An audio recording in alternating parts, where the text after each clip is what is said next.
Amy, you're on mute. Yeah. Amy? What a way to start the conference there. Hey, everybody. And then you didn't hear me mess up, so we'll just try this again. Hey, everybody. Welcome to day one of week two of Stroudwater's 2025 CAW conference. Thanks for bearing with us as I learned how to figure out the mute button on my computer. Here at Stroudwater, we focus exclusively on rural and community hospitals from Maine to Alaska and to Hawaii.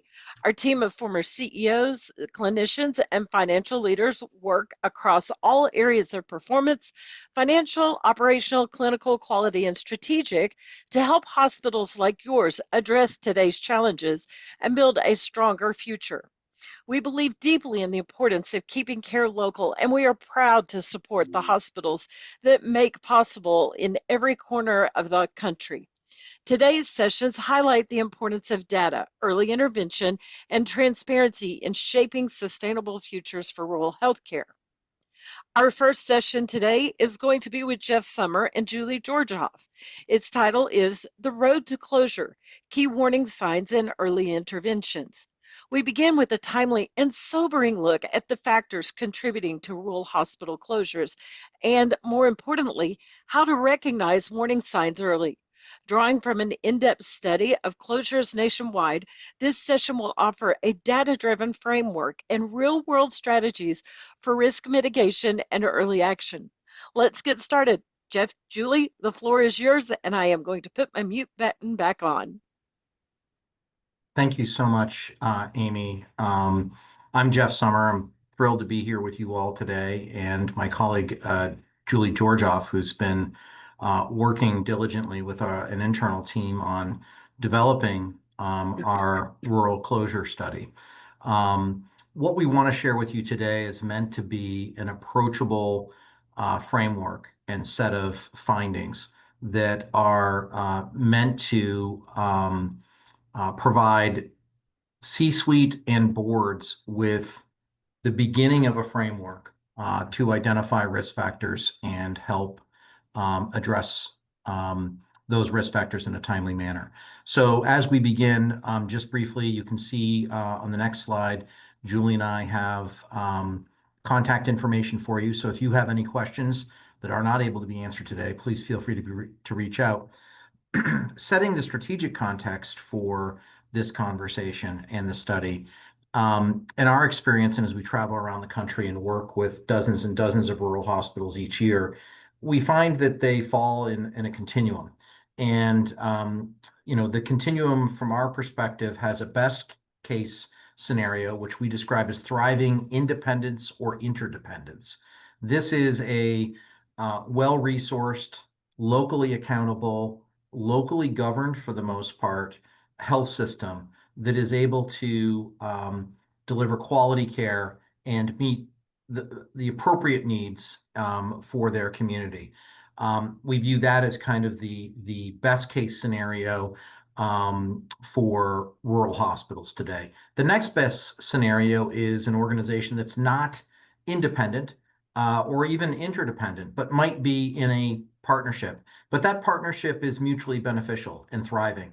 There is a recognition of the value that the rural affiliate brings, and via the resources and expertise that a system can deploy, they enhance that value over time. Unfortunately, that is a minority of the partnerships that we've seen. Many partnerships get off course because the system doesn't recognize or understand the value of the rural affiliate. And the rural affiliate may not be that adept at quantifying, operationalizing, and communicating that value. But a good partnership is certainly a good place to be. And as we move to the left across that continuum, the risks of closure become greater. The middle category, which is probably where the largest share of rural hospitals are, is what we call strategic drift or purgatory. This is an organization that is not in a partnership, but also is not achieving the level of operational, financial, clinical performance necessary to mitigate strategic risk and secure its future. So it's falling short in important ways. There may not be any imminent threats or threat of imminent closure, but it's clear the organization isn't achieving what it needs to be long-term viable, long-term successful. Moving further to the left and increasing the risk of closure further is a situation with it's a bad partner or a bad partnership.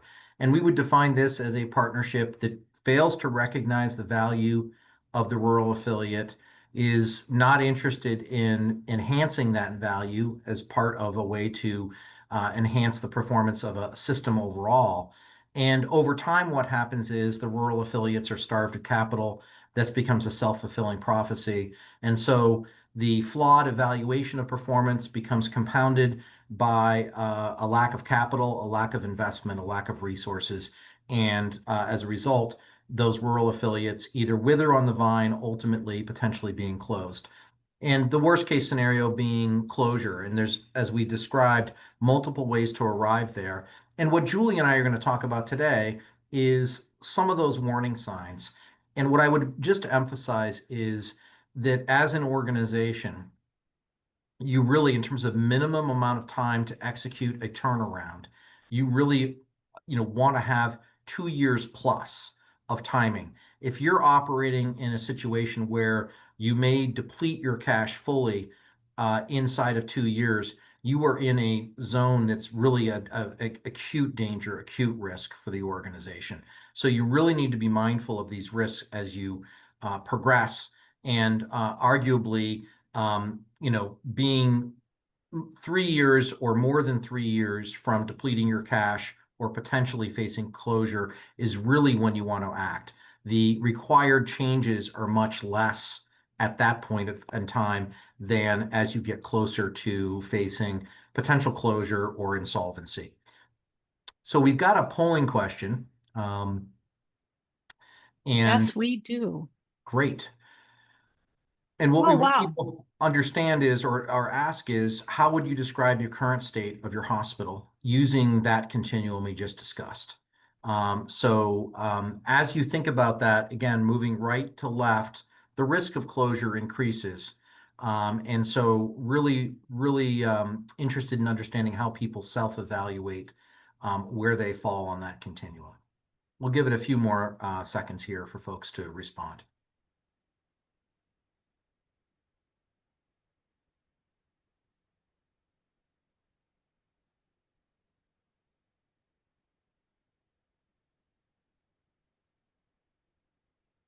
Terrific. Well, with 92 responses in, interestingly, a quarter of the organizations and today's conference describe themselves as being in a situation with thriving independence and interdependence. I think that skews higher than what we see nationally. Good partnership of 37%, that's certainly a real positive, and we certainly like to see that. Strategic drift or purgatory, 25%. So really tied for second place in terms of the most frequently identified. And bad partnership at 5%, last place, and at risk of closure, 9%. So 8 of the 92 respondents falling in that category. So that is certainly around what I would have expected in terms of a relatively small number having a clearly identified risk of closure. But what I would encourage folks to do as they think about strategic risk is think about that purgatory and strategic drift category. If you're in that or proximate to that, that is really where you want to be mindful. Are you in the upper quadrant of that, i.e., you're starting to make progress and you're improving your performance to where it needs to be? Or are you in the lower half of that, where your performance is actually deteriorating and your risks are accelerating? Important to make some subjective and some quantitative analysis of where you fall. But really helpful information as we move forward. Thinking a little more about strategic context of this on the next slide, and as we move into this, the industry is obviously at a tremendous moment of uncertainty, with a lot of headwinds, some of which are originating from Washington, D.C., some of which are the same technological disruptors and competitive disruptors that have been present for a while. But you look at the closures since 2010, 196 in total. 40 of those have been conversions to REHs. That has occurred since 2023. So part of the story from 2023 has this new element in it that we'll be talking about in more detail, certainly as we delve deeper into the study over the coming months. What I would just want to share with you is that you can see there's the chart there that lists the closures by year and a significant decrease during the pandemic as pandemic relief funds flowed into rural hospitals, but then a real spike after that, with again a significant portion of those being conversions to REH post pandemic. The other point I would just note is when you look at the geographic distribution of closures, certainly they're across the country. But there obviously is a cluster in the southeast and southwestern United States that is, certainly worth mentioning as we think about things, with Texas being the state with the largest number of closures or conversions since 2010. One of the things that we really want to emphasize is the role of timing here. And so early action really helps mitigate risk and helps alleviate some of the destruction of assets on your balance sheet as you draw down reserves and spend those down. Important to be aware of these things. There are a lot of factors at work here. Your own organization's performance, market developments, larger industry trends, larger regulatory and federal spending trends, and larger macroeconomic trends. Those are all creating this volatile situation. So just because you might have finished with a strong year, it's important to evaluate the longer term picture. And what we would say is at least once a year, as you think about your strategic risk profile, looking at a 5-year, 7-year trend line and putting current year results in part of a longer term trend. But again, time is never a neutral factor. And so a decision to delay taking action clearly has a certain risk component to it, as we don't know what the consequences will be a year from now or 2 years from now. Using as a proxy of overall industry trends, we often will look at S&P rating movements, and you can see here favorable to unfavorable. These will skew larger and frankly be higher quality than the majority of rural organizations. There's a bias against smaller organizations, so these are going to be by definition rated, and the majority of them will be investment grade credits, which again skew larger. But you can get a sense of the volatility year to year, and even with these larger, higher rated organizations, how the year to year outlook has skewed since 2019 as we look at 2024. So clearly some headwinds that we're seeing for the industry.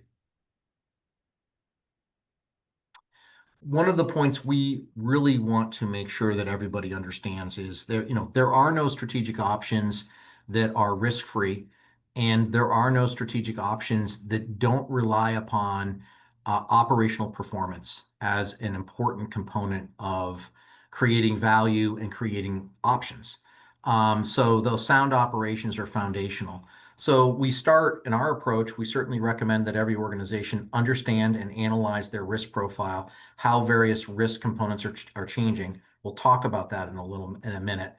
Quantify gaps in performance. Understand if you are in that purgatory space, are you, again, improving your performance, or is your performance degrading? And where are those performance gaps? And how might you address those and mitigate those? And then evaluating your options. Again, is it implementation of a performance improvement plan to mitigate risks and remain independent? That's certainly a viable strategy for many organizations. Is it revising an existing partnership because it's not creating value, and working hard to demonstrate the value proposition of rural and find those win-wins that can enhance both the partner and the rural affiliate? Or if you are independent and feel that a partnership best mitigates your risk profile and enhances your future value, how do you go about finding that new partner. So again, understanding that any of those options really require, if not really good results, a plan to improve results that's being worked. That's the essential thing. So operating results are really essential and foundational. To bring this point home a little bit, and this is especially relevant given some of the findings that Julie's going to share with you in a little bit, there is a roadmap and there are options for how you execute a performance improvement plan. As a firm, I will share our bias is around growth strategies and enhancing revenue. And this is, again, is important for some of the results that Julie's going to share. What we've done is looked at 30 performance improvement engagements we've had with rural clients over the last 30 months and looked at what the results have been. And you can see, I'll focus just on the median improvement of about 1.7 million as measured by improvement or increase in net patient revenue. The impact as a percentage of net patient revenue on baseline, about 7.8%.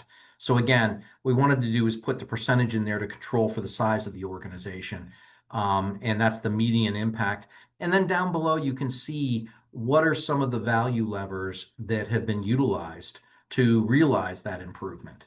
And again, you can see staffing reduction really has not been part of our playbook as we've looked at organizations. We've really tried to look at how can we enhance the revenue that's being realized by that organization by either stemming out migration, by enhancing programs, by tackling revenue cycle more aggressively, and the like. Looking at swing bed programs, really important. So there is a roadmap, and I just would encourage all of you, again, whether you're looking at an existing partnership and making sure you're getting value, how are you performing? How is that performance being evaluated? If you're looking at a prospective partnership, having a plan will enhance your value and perceived value to a prospective partner. And obviously, if you're seeking to remain independent, then having a plan that you're working to ensure your future sustainability and viability is incredibly important. So hopefully this is helpful for those of you contemplating this and whatever guise it might be. Wonderful. Thank you, Jeff. So the fun begins. Now let's talk about the hospital closure study. We're talking today about phase 1 of the study that we have completed. And that process includes analyzing and identifying the trends and results within the path to hospital closure and the components of that are relative to the conversation that Jeff has been having. We really want to determine if there are key variables within the risk of closure. And if there are, what are they? How do they differ from other studies that have been done on this topic? And were they definable or specific differentiators around closure that may relate to performance or market or reimbursement, et cetera? We also want to be able to operationalize the steps or the strategies that can help organizations like yourselves manage the risks associated with closure. So we want to be able to have proactive conversations and metrics and things that help us to say, oh, wow, I'm drifting this way, or I wonder if I should be looking further at this, or do I need to learn and adjust, or however that goes. So the goal is to have some more in-depth information this fall, but this information that we have done thus far has just been really, it's been really intriguing and really exciting for us. So the key areas of profile that we look at for hospital risk are, of course, financial performance. That one's rather a natural that we all have to look at when we talk about hospital closure. And then operational methods would be things like management of your resources, the acuity level that you typically see, the volume, your payer mix changes, and your ability to reinvest in capital and grow. And then value focuses on quality and cost effectiveness, really. Your management of risk overall, and the alignment of partners or providers or the like. Hospital characteristics includes things like, are you a critical access hospital? Are you a PPS hospital? Might you be a sole community hospital? Those types of things, as well as the size of the market that the hospital is in. And then your market position. Are you the leader in your market from a market share perspective? Are there services that you're known for that really differentiate you? What's the consumer preference in your community, and some other demographics in that regard? So we started off looking at the growth trajectory of open hospitals as compared to closed. And as you can see in this first graph, we began the analysis looking at 2011 to 2022. And the real reason we didn't do 23 and 24, because we do have that data, is because as the hospitals closed over the years that we were looking at, there became less and less data in 23 and 24. Once we get to phase 2, we'll be able to normalize everything, and we'll be able to give those additional years some analysis. So in this slide, you can see that the graph is comparing net patient service revenue for open rural hospitals to closed rural hospitals. There's a significant increase in the median revenue, as you can see, for the open rural hospitals. So open rural hospitals in general, they had a compound annual growth rate of 7% over this time period, where the closed hospitals had a minimal growth rate of 1.5%. And you can see that with the line. You know, the other thing that we wanted to point out, we've really increased the variance between an open and closed hospital and the size of revenue because of the growth of those open hospitals. As you can see, we start off with really a $14 million difference, and we end up with a $39 million annual difference. So the growth, it shines through in the things that we're seeing, that it is important, and it also creates more of that variance between open and closed. So revenue, we also utilize it for growth as well as for a comparative for hospital size. You know, that has been found to be a risk factor for closure in many of the studies that you would read now. And closed hospitals start off at about half the size of open rural hospitals. And due to the difference in growth factor that we've talked about, those annual growth rates, they end up being about 1/4 of the size of open hospitals. And that speaks to things like, financial flexibility that comes with size and a number of other things. So let's go ahead and break this down a little bit further and look at critical access hospital and PPS hospitals. So comparing the revenue for open rural critical access hospitals to closed rural I'm tongue-tied, critical access hospitals, is you see that there is somewhat less significant increase in the median revenue. So partly by nature, by size, but you also see a little bit less growth. So open rural, critical access rural hospitals had an annual growth rate of 4.2, where the closed rural critical access hospitals had an annual growth rate of about 2.3. So close to half. And this increase, the gap between open and closed critical access hospitals, it increased about 56% over that time period. So not huge, but still in the realm of critical access hospitals, there is quite a difference between the amount of revenue in open and closed in the year 2022. So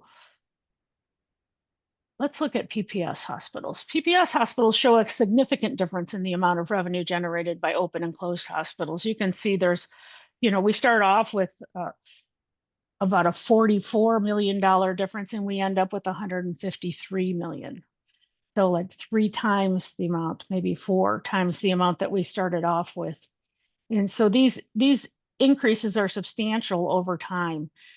The open PPS hospitals' annual growth rate is about 10%, whereas the closed PPS hospitals, they were less than 1% growth. So a clear difference. Obviously the PPS hospitals had a focus on growth to be able to grow 10% of some of these larger numbers that we're seeing too, whereas some of the PPS hospitals that were smaller were not focused to the same degree on growth. So some of the things that we also began to look at is to look at the closed hospitals as a group themselves and say, okay, how did they behave the years before closure? And if you look at the graph at the bottom, it has that -5 off to the left and the -1 off to the right, underneath the bars. And that really is -1 is the year before closure and -5 is 5 years before closure. And this is only closed hospitals. But overall, the median revenue for closed hospitals declined by about 12% in the 5 years prior to closure, with an annual, non-growth rate, I guess I should say, declining rate of nearly 3%. The annual rates of decline were similar for PPS hospitals and critical access, as you can see up above. The PPS hospitals, I'm sorry, had a -3% growth rate the 5 years before closure, whereas the critical access hospitals actually had a positive growth rate.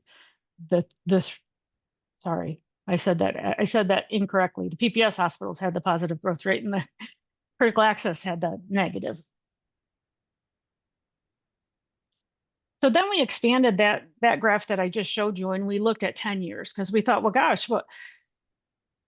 sure, 5 years is hopefully early enough to get an idea of what indicators might be leaning your hospital towards closure. But how far out do things start to turn?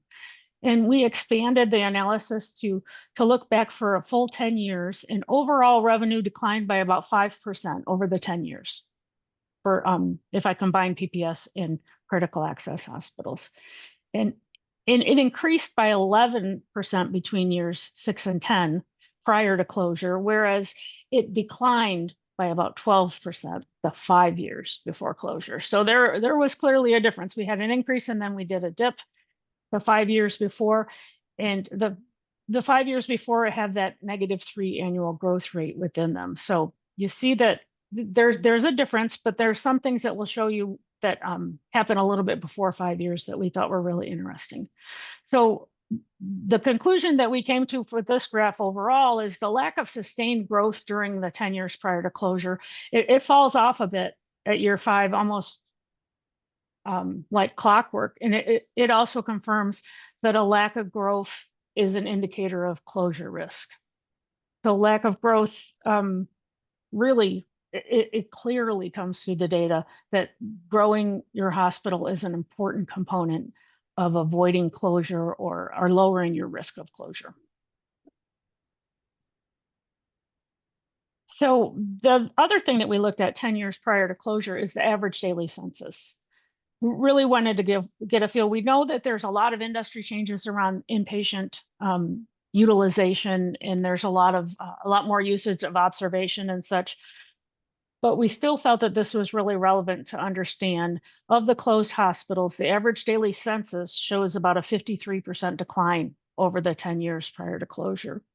And it declined about 18% in years 6 through 10, and then it declined about 41% the 5 years before. So again, you see that drop off in that 5 years prior to closure where things really start to move and things really start to change. So we wanted to make sure that we understand that and that we share that with you guys. So in summarizing what we looked at as far as the size of open and closed hospitals and the growth of open and closed hospitals, there's a substantial variance in the amount of revenue for open versus closed PPS hospitals, more than there is for critical access hospitals. And you can see that on the slide. If you look at it's open rural critical access is about 24 million, closed is about 10, but boy, open PPS hospitals is about 168 million compared to 15 million, compared to more of a similar critical access sized hospital. The rate of change for PPS hospitals growing their revenue annually is about 10%. And growing their census about 6%. That is for open rural hospitals. Whereas if you look at the closed rural hospitals for PPS, you see a decline in the amount of census of 6% and really very minimal growth on revenue. So similarly with the critical access hospitals, you see that they're still growing. The closed hospitals still grew their revenue, but they also saw a sharper decline in the average daily census for the closed rural hospitals. And Julie, heavily.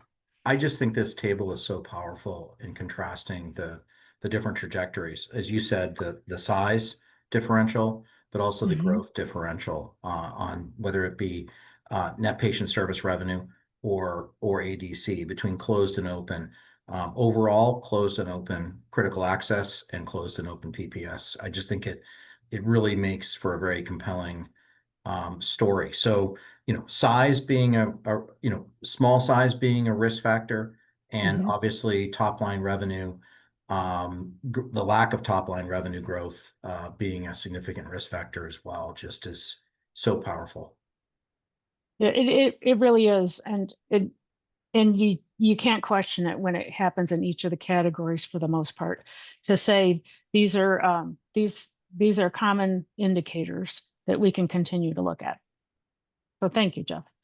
So our second polling question that we would ask you is, how significant is the risk at your hospital that you may need to convert or close within the next 36 months or more?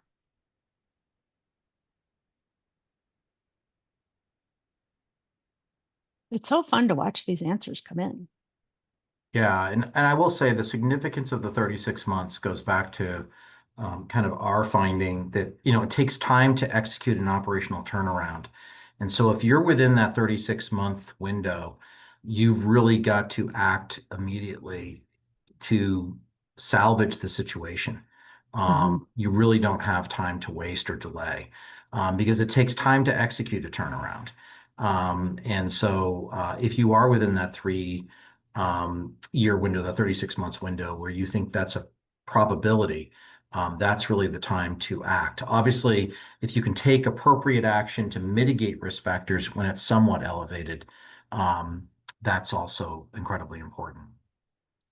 So the results are quite interesting. About 56% say low or some very low or somewhat low.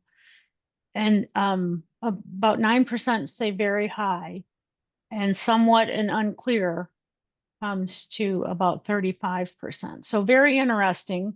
And I'm delighted that about half of us are feeling that we don't need to worry about this right now. So good to know, and really helpful information. Thank you, you guys.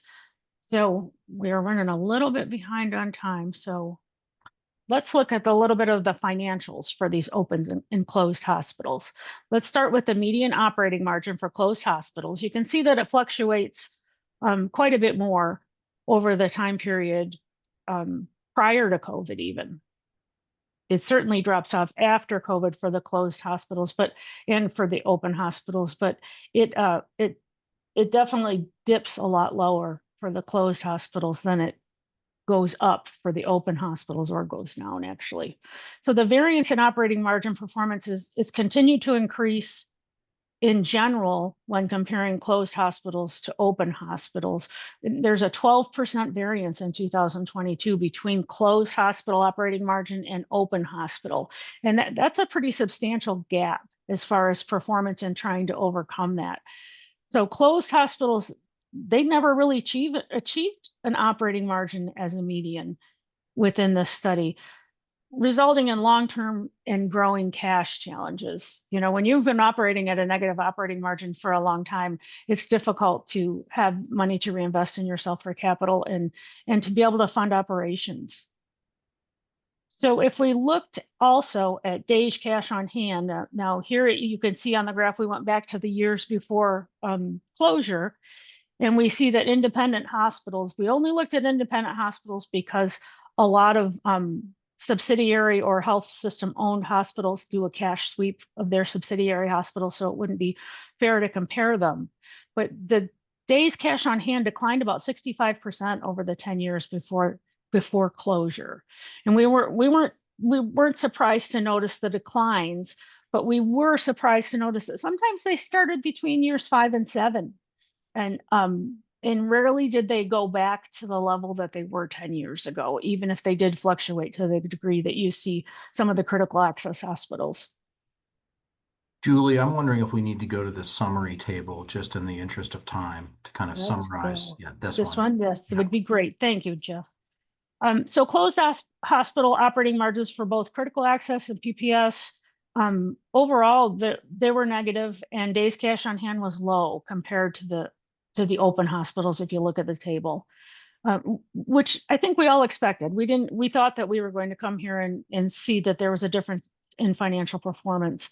However, the annual rate of change for closed hospitals also aligns with the operating performance concerns that we're seeing, and likely cumulative negative cash flow. When you've had these negative margins that long, you can see why the days cash on hand goes so low.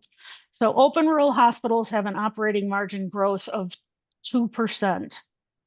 Whereas closed rural hospitals, it's negative 15%. That's a pretty substantial difference. And this further defines those growth rates and the variance between open and closed on how hospitals are changing and progressing and moving forward. So I won't spend too much more time on this. Want to keep us moving. The next steps, we're going to continue to dive into the things. Each thing kind of gives us another question that we go back into and look at, but we'll be really anxious to come with more information in the fall. So Jeff, I'll hand it over to you for a little bit more strategic risk. Great. Thank you so much, Julie. So one of the questions that was posed is when do we expect a more fulsome set of analysis? And we'd expect to be releasing that in the fall of 2025. So really looking at some additional metrics and synthesizing that data.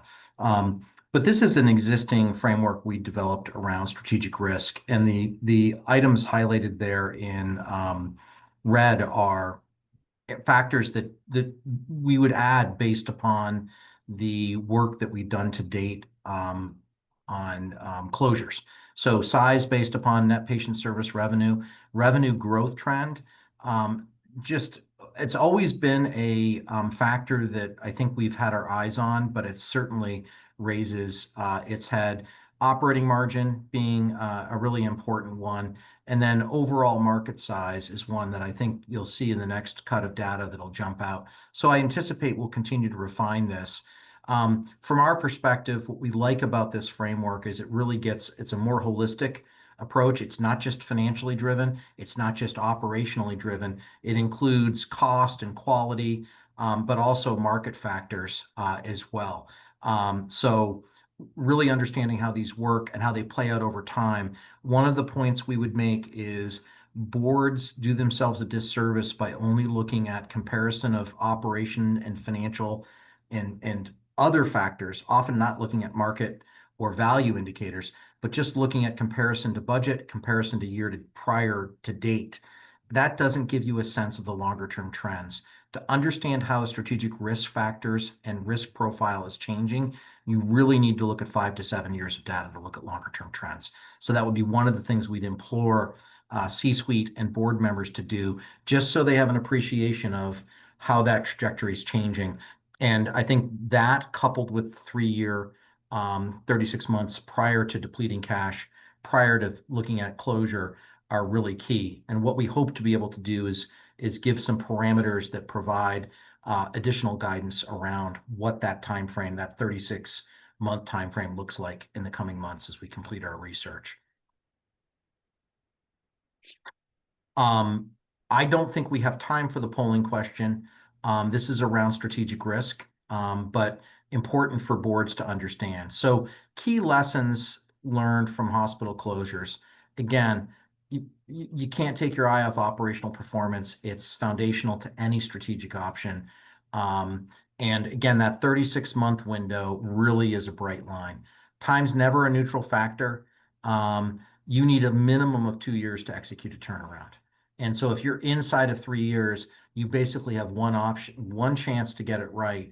It's like you've slid all your chips across the table, and that's your one shot. And we certainly advise our clients to try to keep more options available to them.